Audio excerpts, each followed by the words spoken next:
బట్టి గారేమో ఆ బిల్లులు ఎట్లా ఇస్తలేడు, ఈ బిల్లుల మీద మాట్లాడిస్తే.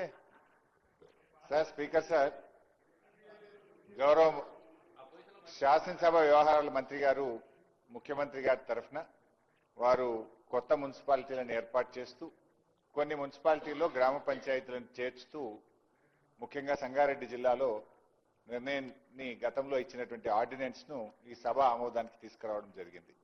సో ఆ బిల్లును పూర్తిగా మేము సమర్థిస్తా ఉన్నాం, ఆ బిల్లుకు సపోర్ట్ చేస్తా ఉన్నాం. అయితే నేను మంత్రి గారిని అడగాల్సింది, ఎందుకంటే ముఖ్యమంత్రి గారి దగ్గరనే ఈ శాఖ ఉంది. 22 నెలలైంది ఈ ప్రభుత్వం వచ్చి. పరిస్థితి ఏంటంటే ఎన్ని మున్సిపాలిటీలు ఏర్పాటు చేశామన్నది ముఖ్యం కాదు, మున్సిపాలిటీలను ఎంత మేరకు అభివృద్ధి చేశాము, అసలు మున్సిపాలిటీలకు ఏమైనా నిధులు ఇస్తున్నారా లేదా. ఈ రోజు మున్సిపాలిటీల పరిస్థితి అది. ఇక్కడ అందరూ ఆల్మోస్ట్ చాలా మంది ఎమ్మెల్యేలు మున్సిపాలిటీలు ఉన్నటువంటి వాళ్ళే ఉన్నారు.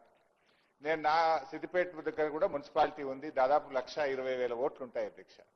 పరిస్థితి ఏంటంటే ఫాగింగ్ కు కూడా డబ్బులు లేని పరిస్థితి వచ్చింది అధ్యక్ష. గతంలో బీఆర్ఎస్ ప్రభుత్వం ఉన్నప్పుడు నెల నెల పట్టణ ప్రగతి కింద ప్రతి నెల కూడా మున్సిపాలిటీలకు డబ్బులు ఇచ్చేవాళ్ళం. కానీ ఈ ప్రభుత్వం వచ్చిన తర్వాత పట్టణ ప్రగతి నిధులు ₹1 కూడా ఇవ్వడం లేదు. ఎన్నికలు జరగలేదని అటు ఫైనాన్స్ కమిషన్ డబ్బులు రావడం లేదు.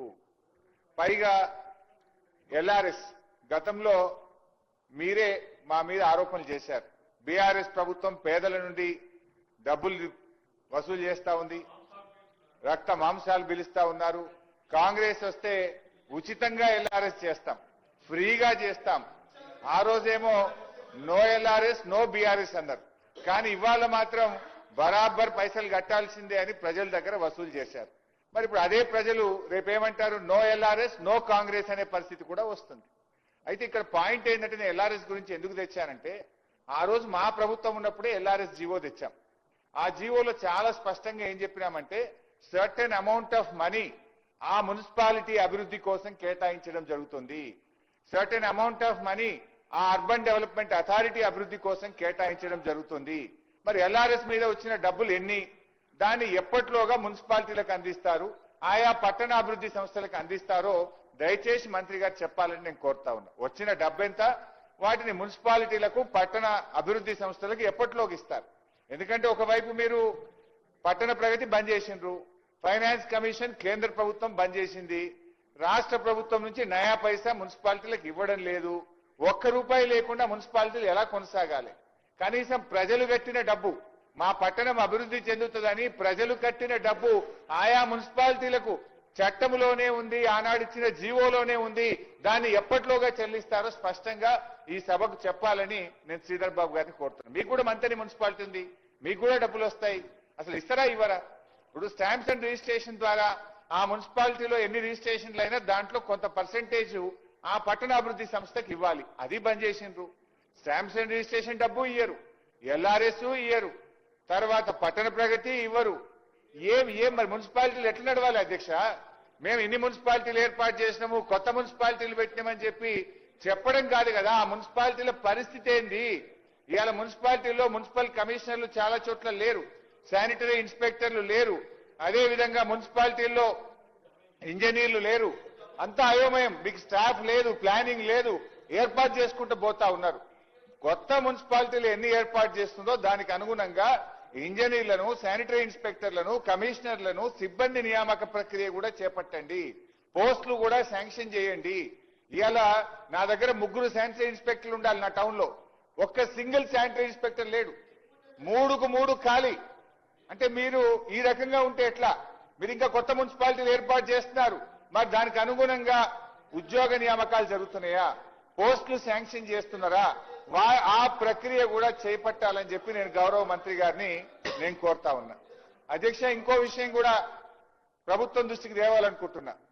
గతంలో కేసీఆర్ గారు ఉన్నప్పుడు మీరు ఎందుకంటే సంగారెడ్డి జిల్లా గురించి చెప్పారు కనుక చెప్తున్నా, ఆ సంగారెడ్డి జిల్లాకు కేసీఆర్ గారు ఇదే మీరు చెప్పిన పటాన్ చెరువు నియోజకవర్గానికి, సంగారెడ్డి నియోజకవర్గానికి, జహీరాబాద్ నియోజకవర్గానికి 50 కోట్లు ఎస్డీఎఫ్ నిధులు మంజూరు చేశారు. బాధ కలిగే రాష్ట్రంలో చాలా మున్సిపాలిటీలకు ఇచ్చారు. మా సవితకి చెప్తుంది, మీ ప్రభుత్వం రాగానే ఆ డబ్బులన్నీ రద్దు చేసినారు. ఆ రద్దు కూడా ఎట్లుందంటే పక్కనే మా దామోదరన్ ఉంటాడు, దానికి కూడా అందోల్ మున్సిపాలిటీకి కేసీఆర్ గారు ఎస్డీఎఫ్ ఇచ్చారు. అందోల్ది మాత్రం ఉంచుకున్నారు, పని చేసుకున్నారు. బీఆర్ఎస్ ఎమ్మెల్యేలు గెలిచిన పటాన్ చెరువు, సంగారెడ్డి, జైరాబాద్ రద్దు చేసి పడేసిండ్రు. ఇది ఏం పద్ధతి? అంటే ప్రభుత్వం అనేది it is for all. BRS MLA ఉన్నారు కనుక మీ ఎస్డీఎఫ్ రద్దు, ఆందోళన కాంగ్రెస్ ఎమ్మెల్యే మంత్రి ఉన్నాడు కనుక బీఆర్ఎస్ అక్కడ ఎస్డీఎఫ్ డబ్బు ఉంటది అంటే పద్ధతి కరెక్ట్ కాదు. ఇప్పుడు జైరాబాద్ ప్రజలైనా, సంగారెడ్డి ప్రజలైనా, పటాన్ చెరువు ప్రజలైనా వాళ్ళు తెలంగాణ ప్రజలే కదా, వాళ్ళు పన్నులు కడుతున్నారు కదా, వాళ్ళకి ఎందుకు రద్దు చేశారు? దయచేసి ఈ 3 నియోజకవర్గాలే కాదు, రాష్ట్రంలో ఎక్కడెక్కడైతే గత ప్రభుత్వం ఎస్డీఎఫ్ లో నిధులు ఇచ్చిందో ఆ పనులు చేపట్టాలని మీ ద్వారా కోరుతా ఉన్నాం. ఇకపోతే టీయూఎఫ్ఐడిసిలో కూడా చాలా నిధులు శాంక్షన్ చేశారు. సరే, దానికి మీరు బడ్జెట్ అరేంజ్మెంట్ చేసుకోండి. కొత్తగా బ్యాంక్ నుంచి తెస్తారా, బడ్జెట్ నుంచి ఇస్తారా, ప్లాన్ చేయండి. కానీ టీయూఎఫ్ఐడిసి కూడా క్యాన్సిల్ చేసినారు.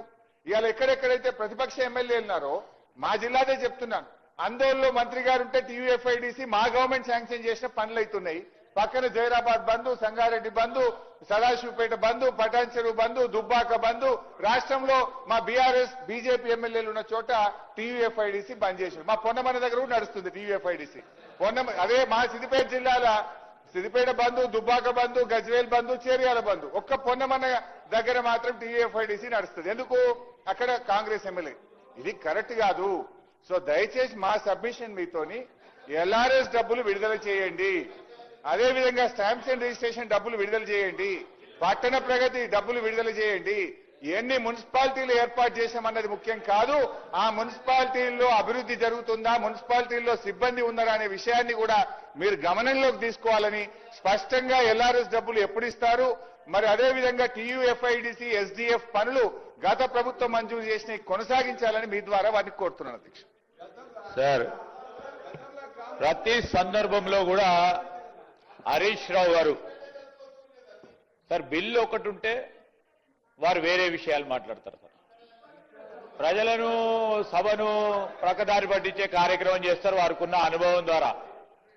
ఈరోజు మేము చెప్తా ఉన్నాం అధ్యక్ష, అన్ని విషయాల విషయంలో ఒకటి మొదటి నుంచి అభివృద్ధి, మరి సిద్దిపేటలో ఫాగింగ్ కు సంబంధించి, ఎల్ఆర్ఎస్ కు సంబంధించి, ఎస్డీఎఫ్ కు సంబంధించి, టీయూఎఫ్ఐడిసికి సంబంధించిన అన్ని అంశాలు లేవనెత్తారు అధ్యక్ష. నేను ఇంత పూర్వకం కూడా చెప్పాం, ఇది ఒక షార్ట్ నోటీస్ ద్వారా రండి, అవకాశం ఇచ్చినప్పుడు రండి, మాట్లాడదాం, చర్చకు సిద్ధం. మేము ఈరోజు మున్సిపాలిటీస్, కార్పొరేషన్ కు సంబంధించిన అభివృద్ధి విషయంలో ఎక్కడా కూడా నిధుల పరంగా ఇబ్బంది లేకుండా కనీస అవసరాలు తీర్చే ఓ కార్యాచరణ తీసుకొని ఆనాడు మీరు ఇచ్చిపోయారు. ఆర్థిక వ్యవస్థ ఏ విధంగా ఉండెనో దాన్ని సరి చేసే కార్యక్రమంలో, కార్యాచరణలో ఉండుకుంటూ కూడా ఎక్కడ కూడా ఇబ్బంది లేకుండా ఈరోజు కావాల్సిన మౌలిక సదుపాయాలు కల్పిస్తా ఉన్నాం అధ్యక్ష. ఈరోజు మీరు కలెక్టరేట్స్ ని 33 జిల్లాలకు సంబంధించిన కొత్త కార్యాలయాలని కలెక్టరేట్స్ సంబంధించి ఏదో చెప్పేశారు. చెప్పేసినాక అక్కడ సిబ్బంది లేరు, డబ్బులు ఇవ్వలే, కాంట్రాక్టర్లకు డబ్బులు కూడా ఇవ్వలేదు సార్. కలెక్టరేట్లు అట్లా కట్టేసి వదిలేసిండ్రు. మేము మా లెగసీ, మీ లెగసీ మేము తీసుకోవాల్సి వస్తుంది, తీసుకున్నాము, డబ్బులు కట్టేసినాం. సిబ్బంది ఈరోజు గ్రూప్ 1 కానీ, గ్రూప్ 2 కానీ, గ్రూప్ 4 నియామకాలను కూడా పూర్తి స్థాయిలో ఈరోజు దాదాపు 65 పైచలకు ప్రభుత్వ ఉద్యోగ ఖాళీలను భర్తీ చేసి కొత్త ఉద్యోగాలు ఇచ్చి నింపుతా ఉన్నాం అధ్యక్ష. వారు చెప్తా ఉన్నట్టు ఈరోజు శానిటరీ ఇన్స్పెక్టర్ మేము సానుకూలంగా తీసుకుంటాం. ఇప్పుడు ఎక్కడెక్కడైతే శానిటరీ ఇన్స్పెక్టర్ లేరో అక్కడ అన్నిటిని కూడా సమాచారాన్ని తీసుకుంటాం. వారు చెప్తా ఉన్నారు శానిటరీ ఇన్స్పెక్టర్స్ పనిచేయటం లేదు సిద్దిపేటలో అని, సమాచారాన్ని తీసుకుంటాం. లేరు, అవసరం ఉన్న చోట తప్పకుండా ఇచ్చే కార్యాచరణలో ఉన్నాం కనుక, మేము చేస్తా ఉన్నాం కనుక వారు అడుగుతా ఉన్నారు. వారి ప్రభుత్వంలోని వారు చేయలేదు, వాళ్ళ ప్రభుత్వం చేయలేదు కనుక వారికి పెట్టలేకపోయినారు. సో ఈ రోజు కూడా చెప్తా ఉన్నాం, ఎస్డీఎఫ్, టీయూఎఫ్ఐడిసికి సంబంధించి ఎక్కడ టీఆర్ఎస్ కాంగ్రెస్ పార్టీ అని లేదు అధ్యక్ష. వాళ్ళలాగా ఈరోజు ఎక్కడైతే అవసరాల నిమిత్తంలో సైంటిఫిక్ గా పనులు ఇక్కడ అవసరం ఉంటుందంటే ఆ రోజు ఇష్టారాజ్యంగా అడ్డగోలుగా వారి శాసనసభ్యులు ఇచ్చిన దగ్గరే పెట్టుకునే కార్యక్రమం చేసిండ్రు, ఒక కార్యాచరణ తీసుకున్నారు. మేము అట్లా చేయలే. సైంటిఫిక్ గా ఈ ఫలానా నియోజకవర్గంలో ఆందోళన నియోజకవర్గం గత 10 సంవత్సరాలుగా అక్కడ మున్సిపల్ నిధులు ఇవ్వలేదంటే తిరిగి అక్కడ నిధులు ఇవ్వాల్సిన బాధ్యత మా పైన ఉంటుంది. అక్కడ ఆ విధమైన ఒక కార్యాచరణ సైంటిఫిక్ గా ఒక డెసిషన్ తీసుకోవడం జరిగింది. నేను గౌరవ సభ్యులకు కూడా తెలియజేస్తా ఉన్నా, ఈ మున్సిపాలిటీకి సంబంధించి ఈరోజు అభివృద్ధికి సంబంధించిన అంశం విషయంలో ప్రతి మున్సిపాలిటీస్, ప్రతి కార్పొరేషన్, మున్సిపల్ కార్పొరేషన్కి సంబంధించి అక్కడ త్రాగునీరు, సాగునీరు, సీవరేజ్ సిస్టమ్, త్రాగునీరు, సీవరేజ్ సిస్టమ్, అక్కడ ఆ ప్రజలకు సంబంధించిన కనీస అవసరాలను తీర్చడానికి వారు ప్రణాళిక లేకుండా, ఒక సైంటిఫిక్ అప్రోచ్ లేకుండా కొత్త మున్సిపాలిటీస్ ఆనోడు మరి ప్రకటన చేసి ఇప్పటి వరకు కూడా ఏ గ్రామ పంచాయతీలు ఏ విధంగా ఉన్నాయో అదే విధంగా ఉండే దుస్థితిలో ఉన్నాయి. అవన్నిటిని కూడా మంచి అభివృద్ధి పథకంలో తీసుకెళ్లే ప్రయత్నంలో ముందుకెళ్తాం తప్ప ఏది కూడా చేయలేం. ఈ బిల్లుకు సంబంధించి ఈరోజు సంగారెడ్డి జిల్లాకు సంబంధించి మరి కొత్త మున్సిపాలిటీకి సంబంధించిన అంశం విషయంలో కొన్ని గ్రామాలను కలుపుతూ పరిధిని పెంచే కార్యక్రమంలో మీరేం సలహా సూచనలు కూడా ఇవ్వలేదు. దాని విషయంలో మిగతా అంశాల విషయంలో చెప్పడం జరిగింది. మరి వారికి ఇచ్చిన అవకాశాన్ని వారి 10 నిమిషాలు మాట్లాడి చెప్పారు, ఉపయోగించుకోలేదు అధ్యక్ష. సభా సమయాన్ని వృధా చేయకుండా ఈ బిల్లును ఆమోదం చేయాల్సిందిగా గౌరవ సభ్యులను మరి మీ ద్వారా కోరుతా ఉన్నాను.